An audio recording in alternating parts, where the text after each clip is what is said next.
How do you outrun a curse? Daniel Mercer thought he'd done the impossible when he left New Orleans in his rearview mirror. But on the 13th night, in the dead silence of his home in Baton Rouge, the phone rang. No voice. Only the agonizing scrape of iron chains and the rhythmic click-clack of high heels on hardwood, echoing from the other end of the line. When Daniel looked down at his table, his heart stopped. There they were, the keys to the LaLaurie mansion, the very same keys he had personally dropped into the return box hundreds of miles away. They sat there, ice cold to the touch, reeking of vintage perfume. Then, a child's voice drifted through the static, a feather-light whisper. You forgot the keys. The house at 92 2nd Street did not look like the kind of place that should be cursed. It had no spiked iron fence, no pointed towers, no dead lawn, no windows black as empty eye sockets. It stood quietly in the neighborhood like someone who had become far too skilled at keeping up appearances. The facade was neat, the door frame straight, the curtains tied back with care. It was an old New England house, reserved and almost respectable. That very respectability was what made Adrian Cole hate it from the moment he saw it. 7 years of producing audio content about allegedly haunted places had taught him one very simple thing. The places that were truly unsettling rarely tried to look unsettling. They simply stood there, still and orderly, and let other people walk in and pour their fear into the empty spaces. Adrian had not come to Fall River to hunt ghosts. He had come to record a special episode for his documentary audio series about houses where history had been repeated so many times that people could no longer tell where the official record ended and the legend began. The Lizzie Borden House was a perfect example of that. A real murder, a weapon never fully explained, a trial that divided America, and more than a century and a half of stories about footsteps, invisible hands, and children laughing in the middle of the night. Adrian did not believe in ghosts. He believed in wood shrinking in the cold, in old pipes, in car noise filtering through the walls, in innkeepers who knew exactly how to plant a suggestion at the right moment, and in the fact that the human brain was always ready to turn a meaningless sound into supernatural evidence if you entered a room with the name Lizzie Borden already in your head. He always followed a process. He recorded 15 minutes of room tone in every room. He checked how tightly the doors closed. He noted traffic sounds from outside, the heating system, the footsteps of other guests. He taped a fine strand of thread across the door so he would know whether anyone had entered while he was gone. He set 2 separate audio recorders on different floors to rule out interference or deliberate staging. That was how he kept himself sane. The manager handed him his key late in the afternoon. She spoke softly, as though someone sick were sleeping inside the house. If you hear someone calling your name after midnight, she said, don't answer. Adrian gave her the polite smile he used professionally. I'm not the type to answer things I can't see. The woman did not smile back. Here, she said. A lot of people thought the same thing. The room Adrian had rented was on the 2nd floor, near the area where Abby Borden had been found on the morning of August 4th, 1892. She had been struck with an axe nearly 20 times, most of the blows landing on the back of her head, while making a bed for a guest who would never arrive. 90 minutes later, Andrew Borden died downstairs on the sofa, his face so badly destroyed that it was almost unrecognizable. Adrian had read every file on the plane there. He even knew the details most tourists overlooked. The autopsies had been performed right there on the family's dining table, and at the trial the following year, the actual skulls of Andrew and Abby had been brought into court as evidence. When Lizzie saw the fractures in the bone, she fainted in the courtroom. That was the kind of history that clung to wood-paneled walls. As soon as he checked in, Adrian began his usual process. One recorder in the bedroom, one in the hallway outside the door, a third downstairs near the sitting room. He taped a nearly invisible strand of thread across the attic door, not because he thought a ghost would touch it, but because if someone in the house wanted to create a memorable night for a guest, he wanted to know which route they used. By 9 o'clock, he had a full sound bed from all 3 floors.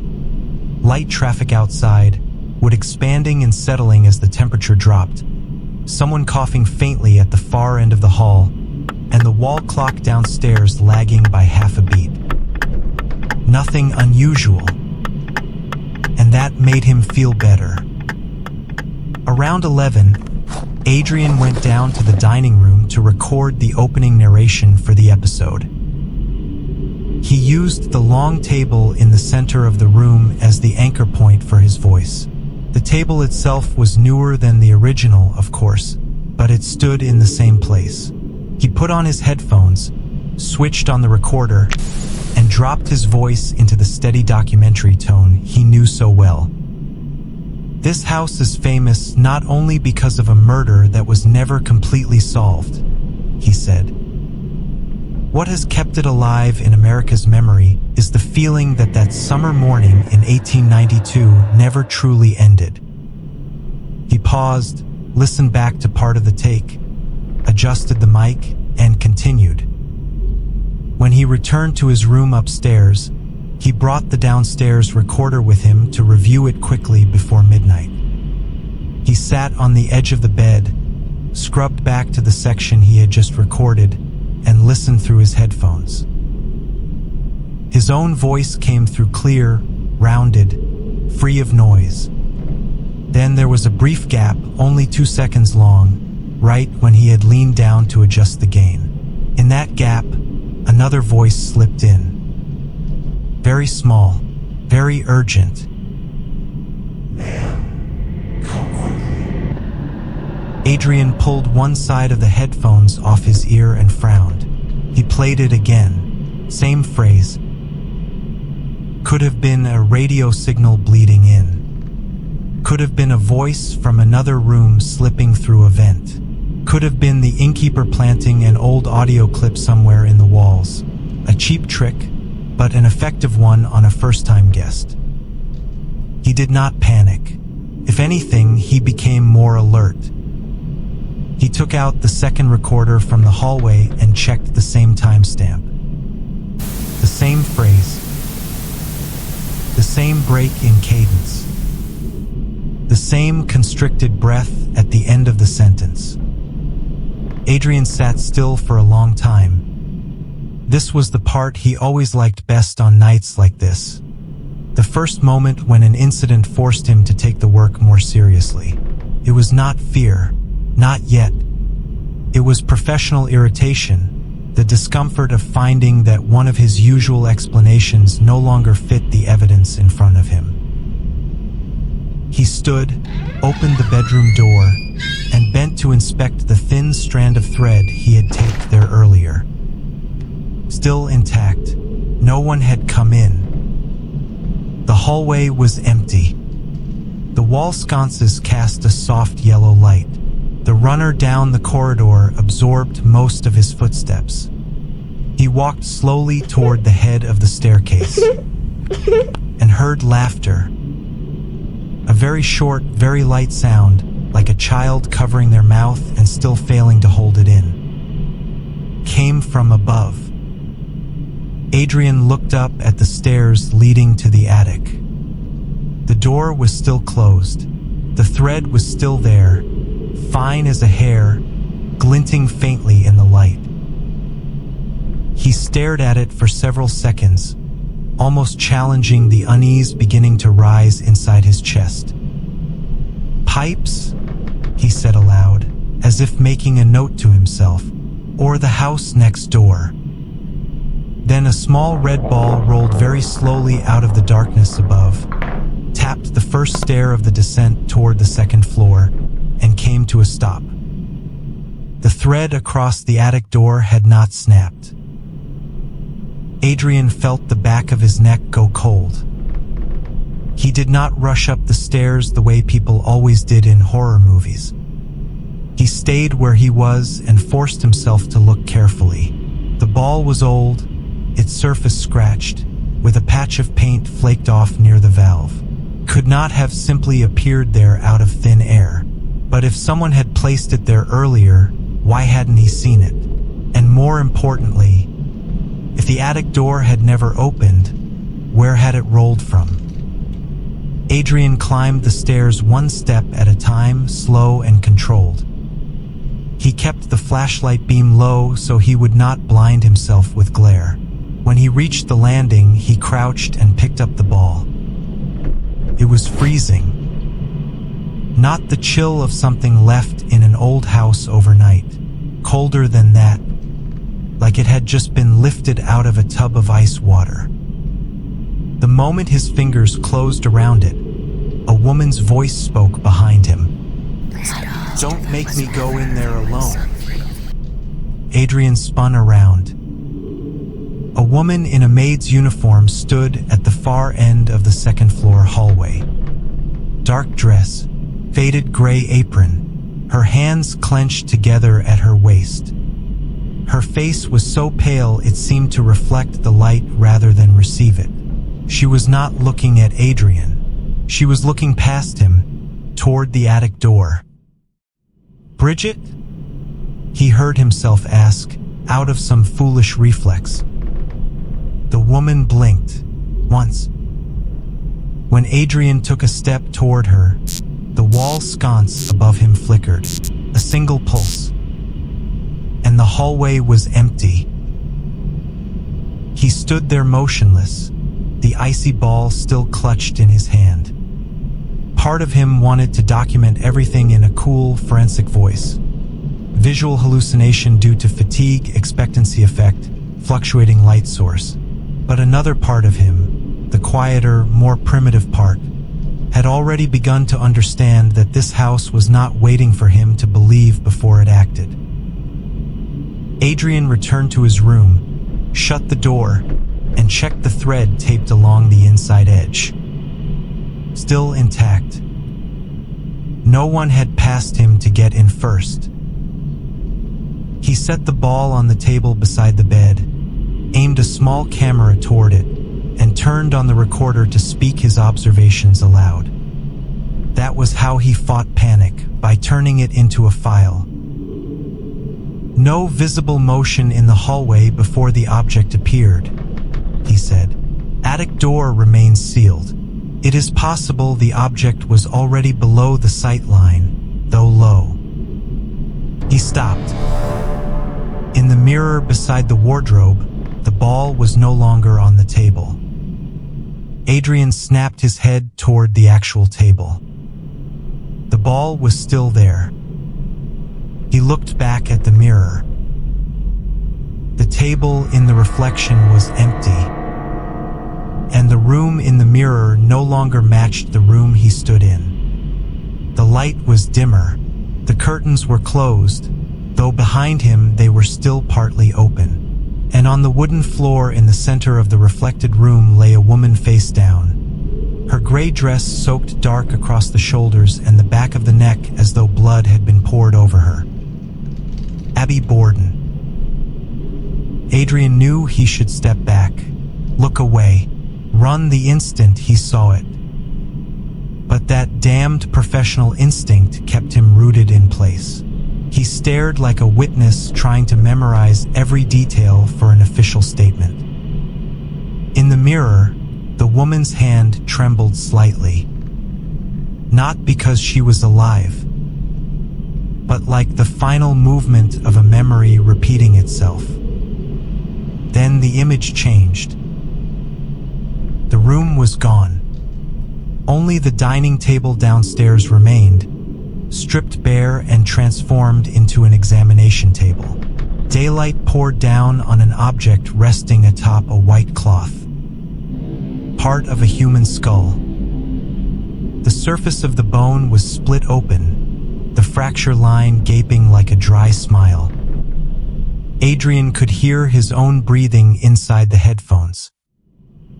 A second later, the mirror shifted again. Not the whole courtroom, only a young woman in black sitting very straight, her eyes fixed on the piece of bone before her. Her face was white, her chin trembling faintly. Then her eyes rolled back. Her body collapsed out of frame. Lizzie. The mirror went black. The real room returned. Adrian jerked backward half a step, his heel striking the bed frame. At that exact moment, he heard a very small sound behind him. Metal touching wood. Not in the mirror. In the room. Adrian's whole body locked in place. The sound was too specific to explain away as pipes or settling wood.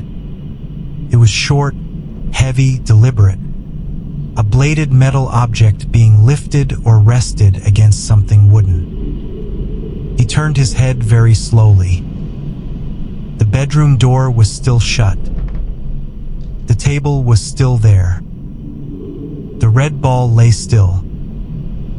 But in the dark corner between the door and the wardrobe, something stood, something denser than the darkness around it, upright and motionless. Adrian could not make out a face. He saw only the faint outline of a long handle, a heavy head, and a sliver of pale reflection thin as a crescent moon. An axe. His heart slammed so hard it hurt behind his ribs. Every explanation that had once helped him control the night now seemed humiliatingly useless. Still, he clung to them. "Is someone in the room?" he said, his voice gone rough. "I know this could be staged. If there's a person here, speak now." The shadow did not move. "Fine," Adrian said, as if keeping his voice even would let him keep control. "If this is a real person, I'm going to the door. Nobody needs to get hurt." He shifted one foot to the left, little by little, keeping his eyes fixed on that dark corner. The figure remained still. 1 second. Break time equals 0. S/2. 3. Then it moved. Not fast. Slow enough to be horrifying. The arm lifted as though it knew the weight well. Adrian could see more of the wooden handle now, the head of the axe tilting, one cold flash glinting off the metal. The air in the room seemed to thicken. Even the sound of cars outside disappeared. There was only the rasp of Adrian's hand against the bed frame as he backed away, and the groan of floorboards compressing under the shifting weight. The axe rose higher. And Adrian suddenly understood that the real horror was not the attack itself, but the practiced ease of the motion. Not anger, not frenzy, repetition. He lunged aside just as the axe came down. The impact exploded through the small room like a gunshot fired inches from his ear. Wood burst from the bed frame. A splinter sliced across Adrian's cheek. The headboard shuddered violently. He fell hard onto one shoulder, breath knocked out of him, and from that close distance he saw the blade buried deep in the wood. Deep enough that if it had struck a human skull, bone would have split like overripe fruit. Adrian did not scream right away. Fear lagged behind shock by half a beat, but when it hit, it turned his limbs cold. He scrambled backward, his hand closing around the recorder. The shadow yanked the axe free. Wood cracked sharply. Then the figure raised it again. This time Adrian screamed, scrambled for the door, and threw himself at it. The doorknob was slick, as if someone had rubbed wax into it. The first twist failed. The second jerked it open. He burst into the hallway just as another heavy rush of air split down behind him, close enough that he felt it skim the back of his neck. He did not look back. He ran toward the staircase and stopped short.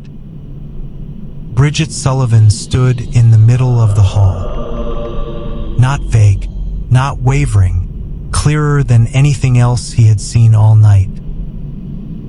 She looked at Adrian with eyes full of both pleading and accusation, as if he had arrived too late for something that should have been done a century ago.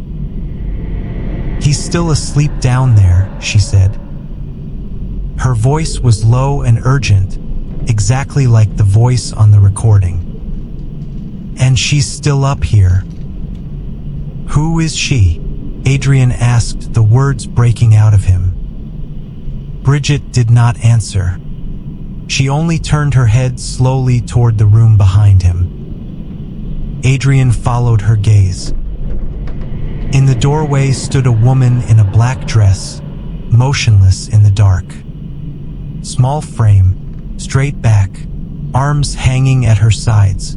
The upper half of her face was hidden by the bad angle of the hall light, but her mouth was visible, closed, calm to the point of absurdity. Not Abby. Not Bridget. Adrian did not know how he recognized that before he had time to think. Maybe because there was nothing of the victim in that posture. It had the stillness of someone who had stood beside a secret for so long she no longer felt any need to explain it. The woman raised one hand. She was not holding the axe. She lifted a single finger very slowly and placed it in front of her lips. A gesture for silence.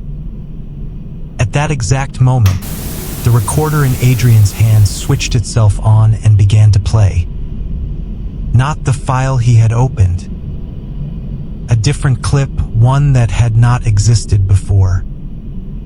A young woman's voice spoke, calm enough to make his blood run cold. "My father never saw my face one last time." Adrian froze. Then from somewhere on the first floor, near the sitting room, came the choked sound of a man trying to wake up without understanding why someone was standing behind him. Adrian turned toward the dark staircase. When he looked back, Bridget was gone. The woman in the black dress was still standing in the doorway. But now, very slowly, she tilted her head, as though listening to the noise downstairs with a tenderness so intimate it felt obscene. Adrian ran. This time he did not think, did not analyze, did not narrate. He flew down the staircase, gripping the banister so hard his palms burned. He shot past the dining room, where in the corner of his eye he caught the long table draped in white like a makeshift morgue. He passed the sitting room, where the sofa lay in shadow like a body holding its breath. When his hand hit the front door, another hand brushed his wrist. Very cold. Very light. Adrian spun around. No one was there. Only a whisper against his right ear, so faint it felt less like sound than breath with meaning. "Next time," it said. "Don't come too late." Adrian yanked the door open and stumbled outside, nearly falling down the front steps. The cold air hit him like a slap. He ran across the street and did not stop until he reached the opposite sidewalk, bent double, gasping for breath. The house stood still behind him. Every window was dark except one on the second floor. Behind the thin curtain stood the silhouette of a woman, rigid and upright. Adrian did not know how long he stared at that window. A minute, 5, maybe longer, but then the curtain shifted slightly, as though someone shorter had stepped up beside her. A small round shape appeared at the edge of the glass, then vanished. like a ball being lifted from the sill. The next morning, the inn manager brought Adrian the recorder he had left behind and set it down in front of him at the cafe across the street. She did not ask what he had seen. "It kept recording," she said. Adrian listened to the final file right there. First came the sound of him fleeing the room, the door slamming against the wall, his footsteps pounding down the hallway. Then silence settled over everything. After that, the sound of his room door opening again. Not by him. Footsteps entering. One person. Stopping. Then another. Pause followed, nearly 10 seconds long. At last, an older woman's voice spoke, tired and breaking, like someone who had repeated the same sentence for far too long. This isn't over. Another voice answered, younger and calmer. No, they just remember it wrong.